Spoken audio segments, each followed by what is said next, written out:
अंतरिक्ष यात्री सुनीता विलियम्स और बैरी बुच विलमोर 8 दिन के लिए एक परीक्षण मिशन के लिए इंटरनेशनल स्पेस स्टेशन यानी आईएसएस गए थे, लेकिन उन्हें वहां फंसे 9 महीने हो गए। हालांकि अब उन्हें लाने के लिए धरती से क्रू 10 टीम आईएसएस पहुंच चुकी है। टीम ने यहां पहुंचते ही सुनीता विलियम्स और बैरी बुच विलमोर से मुलाकात की।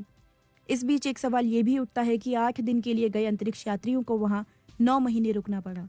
ऐसे में उनकी सेहत पर इसका कितना असर पड़ा होगा? अंतरिक्ष में तय समय से ज्यादा रहने के कौन से नुकसान होते हैं?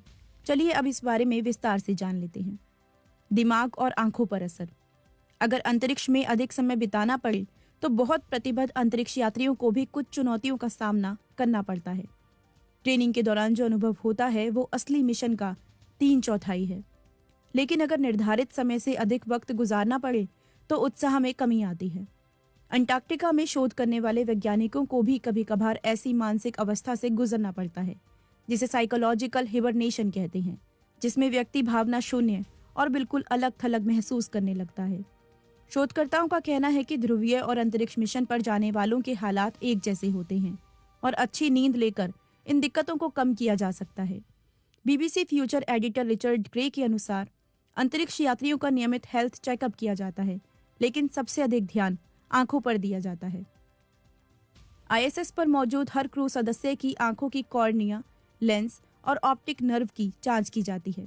अंतरिक्ष यात्रा का आंख पर हैरान करने वाला असर पड़ता है। ग्रेविटी की कमी के कारण आंख के पीछे खून जमा हो सकता है, जिससे एडिमा हो सकता है और चीजों पर ध्यान केंद्रित करने में दिक्कत हो सकती है। सूर्य से निकलने वाली कॉस्मिक किरणें और अत्यधिक ऊर्जा वाले कण रेटिना और ऑप्टिक नर्व को नुकसान पहुंचा सकते हैं और दूसरी समस्याएं भी खड़ी कर सकती हैं। इंसानी शरीर पर और क्या असर होता है? कठिन अंतरिक्ष यात्रा के दौरान इंसानी शरीर कुछ आश्चर्यजनक बदलावों से होकर गुजरता है। वापस आने वाले अंतरिक्ष यात्रियों को उनके कैप्सूल से उठाया जाता है, क्योंकि अंतरिक्ष में रहते हुए उनकी मांसपेशियों का वजन कम हो जाता है। सबसे अधिक उन मांसपेशियों पर प्रभाव पड़ता है जो कमर, गर्दन, जोड़ों को नियंत्रित करती हैं। बहुत कम ग्रेविटी में उनसे काम नहीं लिया जाता, इसलिए वो कमजोर हो जाती हैं। जो मिशन 6 महीने तक चलते हैं, उन मिशन के बाद शरीर की मांसपेशियों में 30% तक वजन की कमी आ सकती है।